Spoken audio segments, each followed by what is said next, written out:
Merci d'être venus si nombreux et si nombreuses donc, à cette conférence des veuves et des orphelins, qui est la première du genre depuis le début du terrorisme. Je suis très heureux d'être là ce soir pour écouter donc, les doléances, si je peux dire, mais aussi pour qu'on trouve des pistes de solutions rapides aux conditions socio-économiques donc, des épouses et des orphelins de nos camarades qui ont payé le prix de leur vie. Mais avant tout propos, je souhaite qu'on prenne une minute pour prier pour le repos des âmes donc, de nos camarades tombés sur le champ d'honneur pour la patrie.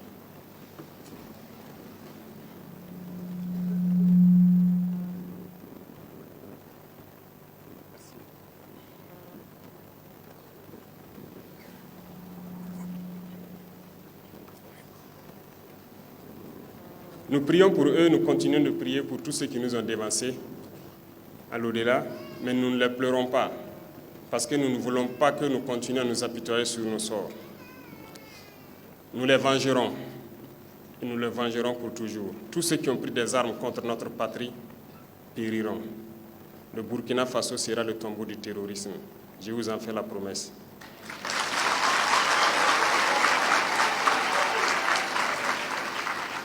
Nous ferons en sorte que nous poursuivons l'équipement, la formation et le recrutement de la jeunesse burkinabé pour défendre notre patrie et que nous puissions ramener le développement tant espéré au Burkina Faso pour le bonheur donc, de nos populations. Donc soyez honorés pour ceux-là qui ont sacrifié leur vie pour que nous soyons là ici aujourd'hui. Et continuez de prier pour tous ceux qui continuent de se battre pour que notre patrie demeure. C'est une guerre qui nous est imposée. Nous n'avons pas le choix que de nous battre. Et c'est ce que nous faisons. Aujourd'hui, plus que jamais, nous avons l'initiative sur le terrain et nous vengeons de jour en jour tous ceux qui, depuis 2015, ont perdu la vie dans ce combat. Nous ne pouvons pas imaginer la douleur de tout un chacun, mais nous savons que c'est vous les héros. Durant nos absences, Dieu seul sait comment vous souffrez. Que nous revenions ou pas, les femmes continuent de souffrir à la maison. Les enfants souffrent beaucoup de notre absence. C'est pénible, mais soyez sûrs d'une chose, c'est pour la patrie. Et tout ce que nous pouvons faire, c'est de réfléchir comment prendre soin de vous pour que cette douleur puisse être apaisée. Et je pense que c'est l'essence même de cette conférence qui vous a réunis pour que nous puissions trouver des pistes de solutions et qui viennent de vous-même. Il faut le dire, ça fait 10 ans maintenant que nous nous battons parce que les premiers actes terroristes se sont manifestés au Burkina Faso depuis 2015. Mais en 2023, j'ai donc demandé à ce que nous puissions avoir une base de données assez claire sur d'abord les blessés pour leur prise en charge après les avoir rendu visite donc, à l'hôpital, au niveau de l'hôpital du camp Sangoulé. Et nous nous sommes rendus compte que nous n'avons pas de fichier exhaustif de nos blessés. Nous avons aussi tenu une conférence avec eux, donc l'année dernière, qui a permis de dégager beaucoup de pistes de solutions. Encore faut-il avoir un fichier clair. Et ça nous a permis donc en 2023 de réfléchir en même temps sur le fichier. Si nous n'avons pas le fichier de nos blessés, il faut que nous voyions donc est-ce que nous avons le fichier de ceux-là qui restent après nos héros qui sont tombés, c'est-à-dire les veuves et les orphelins. On s'est rendu compte aussi qu'on n'a pas de base de données fiable. Voilà pourquoi je pense que dernièrement, nous avons travaillé pour développer une application à partir de laquelle les gens pourront s'enregistrer. Et on m'a rendu compte en tout cas que l'application est prête et devra être lancée donc dans les heures ou les jours qui suivent. Et tous les mécanismes seront mis en œuvre pour aider ceux qui ne pourront pas s'inscrire d'eux-mêmes, les accompagner qu'ils puissent s'inscrire et que nous ayons d'abord un fichier exhaustif, clair, de tous ceux-là qui ont sacrifié tout pour la patrie. C'est à partir de là que nous pouvons accompagner véritablement voilà, les épouses que vous êtes et nos enfants que vous continuez donc de soutenir. Mais avant tout cela, nous avons pris un certain nombre de dispositions pour pouvoir accompagner autant que possible. Le fichier viendra donc nous donner l'ampleur de la situation et nous permettre de prendre les mesures idoines. Et c'est dans ce sens que l'ASOVIG a été créé, parce que si nous voulons agir effectivement en faveur donc, de nos blessés et de nos veuves et orphelins, il faut que nous ayons une agence spécialement dédiée à cela. Parce qu'il y a beaucoup de services et je sais que beaucoup d'entre vous sont souvent emmerdés même par la panoplie d'associations ou de services qui continuent de vous appeler à gauche et à droite pour certaines choses.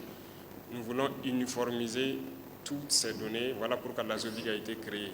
Et je pense que vous allez contribuer à travers donc, des représentants au niveau de l'ASOVIG pour prendre en charge un certain nombre de données. Je suis déjà content du premier point qui a été soulevé, notamment trouver une fêtière qui va regrouper donc toutes les veuves au Burkina Faso. Ça, c'est déjà un très bon départ. Avec la base de données, je pense que ça sera très facile à faire. Et c'est à partir de là que nous pourrons agir de façon consistante en votre faveur. Revenant donc aux points qui ont été soulevés ici, quand je prends le cas de l'autonomisation des femmes, tel que vous l'avez dit, c'est obligé d'aller vers ça, que chaque femme puisse avoir de quoi donc nourrir sa famille. C'est ça l'essence même de ce que nous voulons faire. C'est un impératif. Sinon, comment on va scolariser les enfants? Comment on va prendre soin des enfants? Donc, dans ce cadre, vous avez cité un certain nombre de mesures qui peuvent être envisagées et nous allons réfléchir sur le cas de celles qui ont fait les écoles professionnelles, les diplômes académiques. Le ministère de la fonction publique même réfléchit déjà sur ça, sur les questions de quotas, notamment aussi les centres de formation que nous avons déjà initiés à petite échelle, mais ce n'est pas globalisé. Et je dis encore, le fichier viendra nous permettre d'avoir une cartographie, parce qu'il y a celles qui sont dans les grandes villes, mais il faut qu'à travers les fichiers, nous puissions savoir combien de femmes viennent par exemple de Gorom, combien de femmes viennent de Nyangologo, combien de femmes viennent de Nouna, ainsi de suite. Ça nous permettra d'avoir, en fonction de la situation géographique, la proportion de femmes, et nous pourrons décider de mettre des centres spécifiques dans certains endroits du pays pour pouvoir accompagner. Mais d'ores et déjà, avec tout ce que vous avez dit, je peux vous dire quelque chose. Nous sommes dans une dynamique de pouvoir vous insérer au fur et à mesure, que ce soit celles qui ont des diplômes ou celles qui n'en ont pas. Déjà, celles qui bénéficient de formations, que ce soit en couture, en saponification, en restauration et autres, nous sommes en train de restructurer beaucoup de fonds au niveau du gouvernement. Alors, cette année, j'ai pu voir le rapport, par exemple, de fonds qu'on a baptisé Faso Kounaouli. Ils ont donné des prêts à hauteur de près de 7 milliards. Mais ceux qui bénéficient du prêt, l'objectif pour lequel ils prennent le prêt, j'ai donné des instructions pour réorienter les prêts vers des objectifs assez stratégiques. Vous pourrez bénéficier de prêts dans ces structures. Le FARF que vous connaissez bien, que nous sommes aussi en train donc de redynamiser, ça c'est en faveur de toutes les femmes. Et si le fichier est clair, nous pouvons donc avoir des avantages particuliers pour que vous puissiez avoir aussi des fonds là-bas pour pouvoir vous installer. Il y a le fonds qui existait pour l'inclusion financière que nous avons transformé en agence dernièrement au Conseil des ministres, si vous avez suivi. C'est devenu donc l'agence de la promotion pour l'inclusion financière et nous voulons les doter pour qu'ils puissent vous accompagner. Et c'est le fonds vraiment qui est dédié aussi aux petites et très petites entreprises, notamment donc les femmes qui entreprennent, pour pouvoir avoir donc le minimum de crédit et pouvoir être autonomes dans leur emploi. En plus de tout ça, celles qui veulent entreprendre dans le domaine de l'agriculture ou la transformation agricole, nous voulons aussi renflouer le fonds Dunkafa pour que vous puissiez postuler. Et une fois que nous avons le fichier assez clair, si vous postulez, l'ASOVIG verra comment interagir avec tous ces fonds pour vous faciliter et faire le suivi surtout de ce que vous allez entreprendre. Donc nous ne souhaitons pas vous former juste et vous laisser, nous voulons vous former, vous accompagner pour vous installer et vous permettre de travailler. Quand je prends par exemple le domaine du savon, celle qui produit du savon, il ne s'agit pas juste de produire. Souvent la vente aussi devient compliquée. Donc nous avons aussi entrepris des mesures déjà avec le Premier ministre pour que notre administration puisse consommer ce que nous transformons sur place. Donc, instruction soit a été déjà donnée ou sera donnée pour que, à travers la fêtière, nous puissions pouvoir consommer ce que vous allez pouvoir transformer. Donc vous serez prioritaire dans tous les marchés qui seront passés au niveau de toutes les administrations du Burkina Faso. Et nous sommes aussi en train de vouloir même mettre une unité industrielle en place dans le sens de l'économie. Il y aura plusieurs unités industrielles pour transformer. Parce que dans le cadre de l'initiative agricole, nous sommes en train de faire une partie pour les militaires. Et nous sommes en train de former les FDS à produire. Et qui va transformer la production? C'est vous.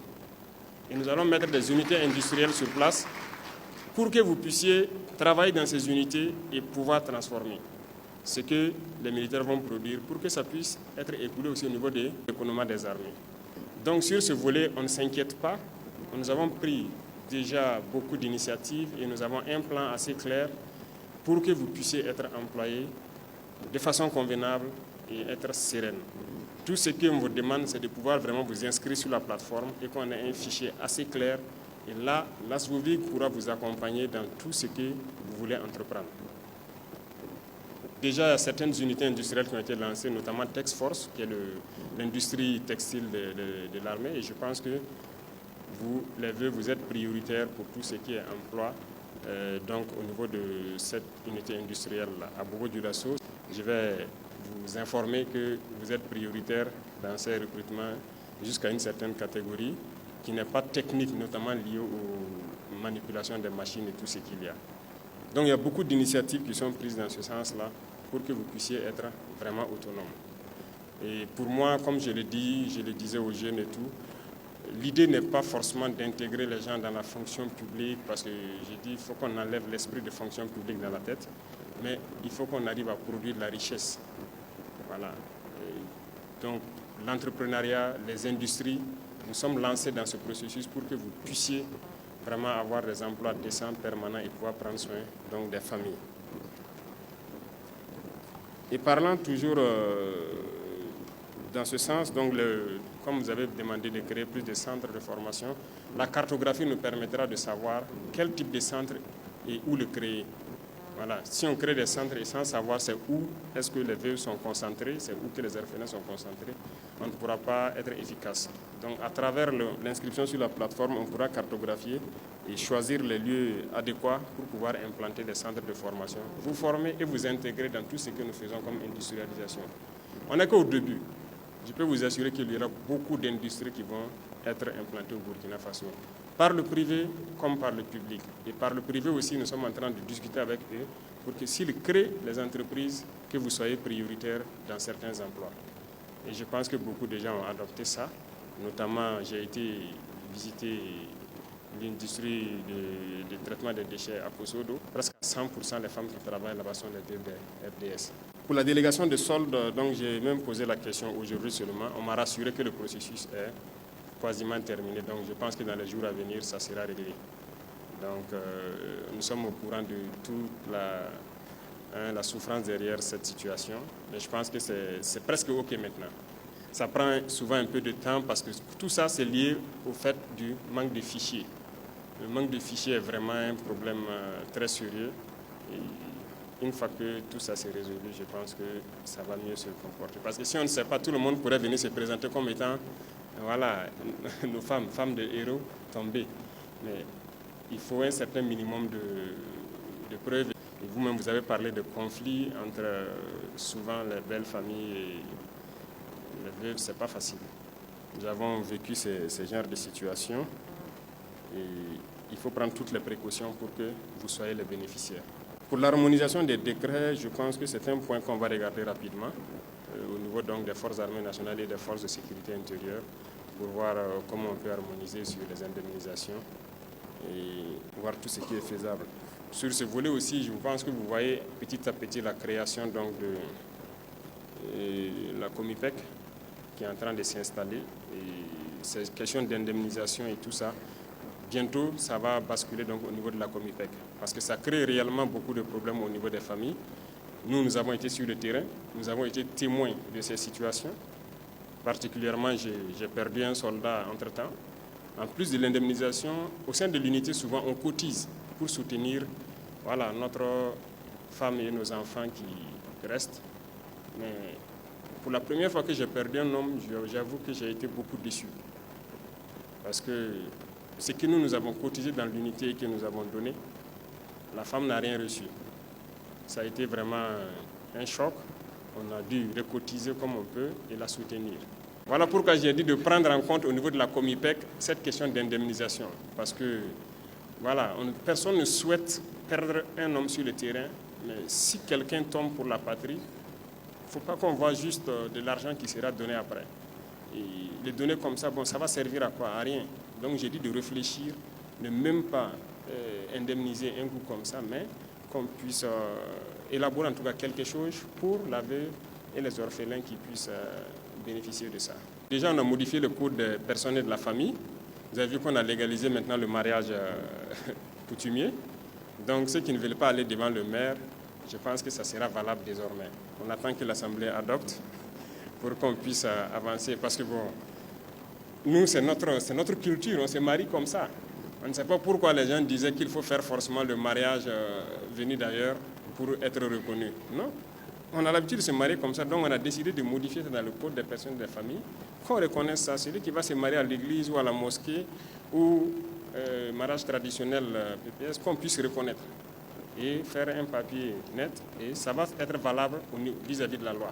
Et même au niveau de la Comipec, à l'enrôlement, le soldat doit pouvoir dire qui est son épouse ou sa concubine et ses ayants droit.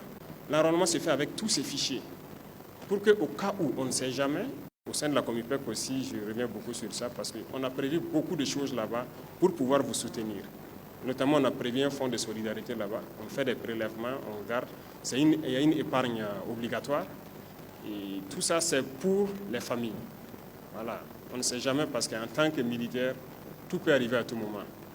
Mais on veut que si ça arrive, que les familles ne soient pas dans une situation assez complexe. Donc ce n'est pas uniquement au niveau des forces armées nationales, mais la Comipec prend en compte toutes les forces de sécurité intérieure. Pour les logements sociaux, il n'y a pas de problème. Je pense que ce sont des réflexions qu'on va mener. Et bon, moi, je vais vous donner ma vision déjà. Je sais que beaucoup de gens le savent.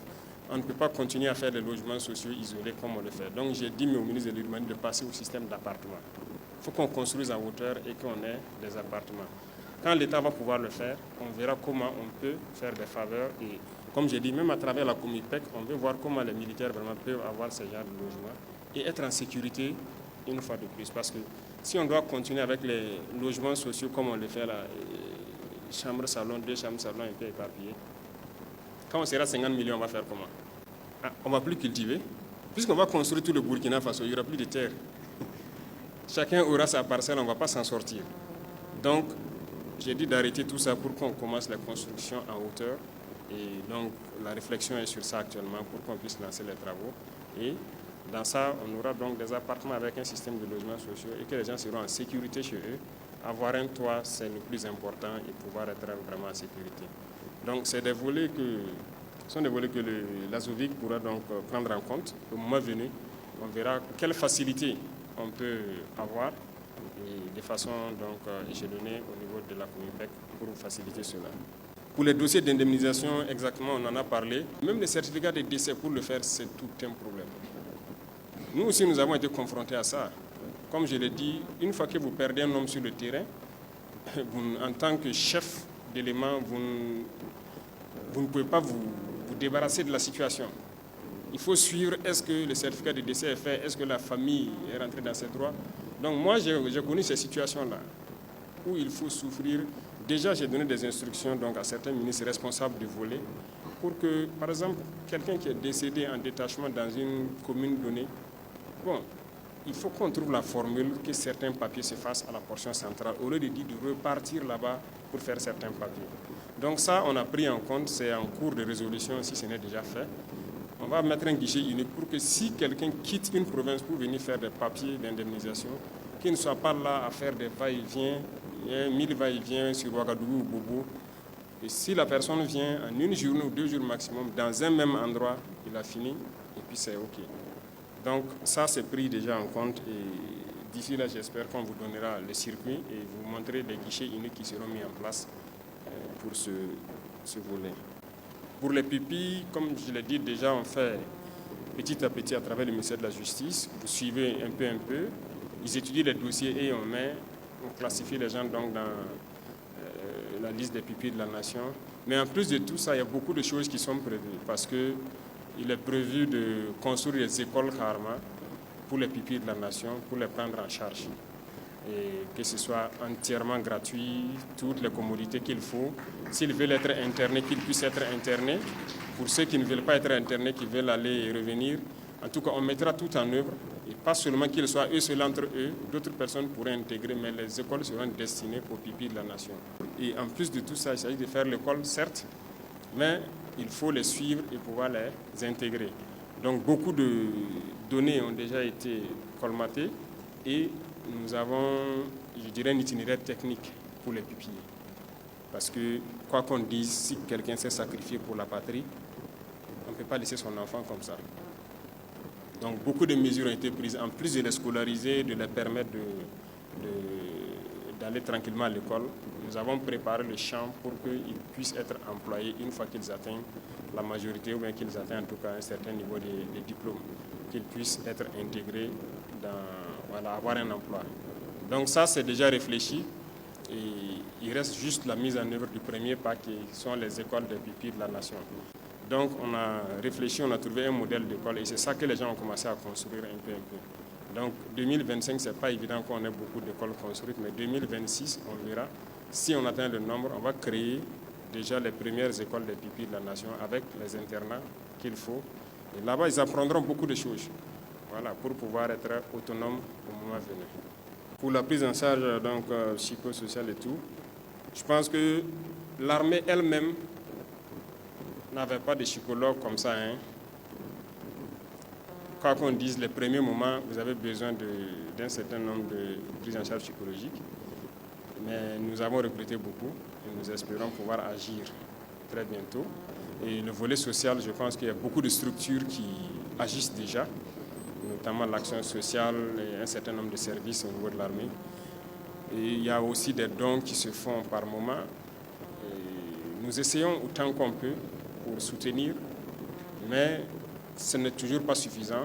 Nous continuerons à accentuer et surtout à informatiser tout ça pour que ce soit vraiment optimum. Je sais que toutes les doléances n'ont pas été citées. J'attends le document final pour voir tout ce qui est dedans et voir la mise en œuvre point par point. Qu'est-ce qui peut être mis en œuvre urgemment et qu'est-ce qui peut être donc différé au fur et à mesure. Mais une chose est sûre, tout va concourir au bien-être de ceux-là qui sont les héros. Moi, je vous appelle les héros parce que j'aime dire aux hommes que nous qui partons au combat, ce n'est pas nous les héros. C'est vous qui êtes derrière, qui passez les nuits blanches là, à réfléchir, à penser à tout ce qui pourrait arriver. C'est vous les héros. Et c'est vous qui prenez soin des familles derrière nous. Le militaire n'est jamais là. Tous les jours sur le terrain avec l'intensité, ce n'est pas facile. Donc, tout a été réfléchi pour prendre soin de vous et que vous puissiez prendre soin de nos tout petits et qu'ils puissent être intégrés sereinement. Donc soyez rassurés que cette conférence, l'objectif c'était de trouver des solutions venant de vous-même et que nous puissions